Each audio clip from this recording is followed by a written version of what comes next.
topic of treaty has really been dominating federal parliament in recent days, but what is it and why are people so obsessed with it this week? Well, it has everything to do with the Uluru Statement from the Heart. The Uluru Statement from the Heart came after 2017 dialogues at Uluru, and it really calls for voice, treaty and truth.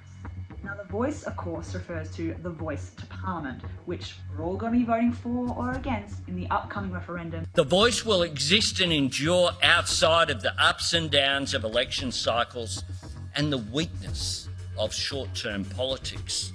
But those last two parts, treaty and truth, this is what has really dominated the political debate this week. Now, the Labor government has been very clear that it endorses the Uluru Statement from the Heart in full. But as we all know, the Indigenous voice to Parliament is a really big deal, and it's what the government is trying to focus all of its energy on this year.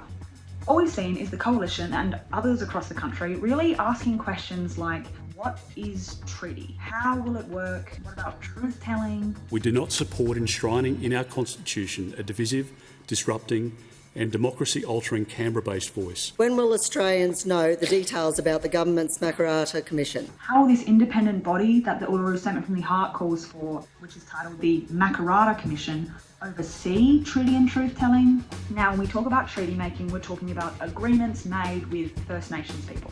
That could really look like all kinds of things, and so the details of what such treaties would be and how the Commonwealth would negotiate them is a big point of debate. Progress on Makarrata will not occur until after the referendum. What Labor is saying, though, is that regardless of what's happening with treaty and truth-telling down the line, which the government is saying would actually take decades and is really, really something that's far in the future, the Coalition has been asking a lot about this right now. They say it's because Australians need the transparency that they deserve. They need to know what the Uluru Statement from the Heart means and what the government's full commitment to it will look like. For we are one and free. Instead of being one, we will be divided. We have just heard in one speech every bit of disinformation and misinformation and scare campaigns. I say to the Leader of the Opposition, he needs to spend less time on his dirt unit and more time in the red dirt of the top end. Labor is arguing that what the Coalition is doing is pure politics, just tactics to muddy the water, create distractions, confuse people, and make everyone really worry about what comes next and what about all these unanswered questions. At the end of the day, what you're voting for at the referendum between October and November is the principle of constitutional recognition for First Nations people and an Indigenous voice to Parliament. That's it. It doesn't enshrine treaty making in the Constitution or agreement making. That would come after and, if anything, would require legislation, not something constitutional.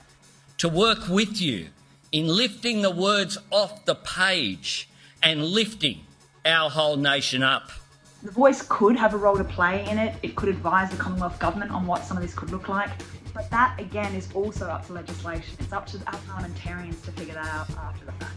For now, though, the whole issue continues to dominate federal parliament and probably will right up until the referendum, which can occur at the earliest in October.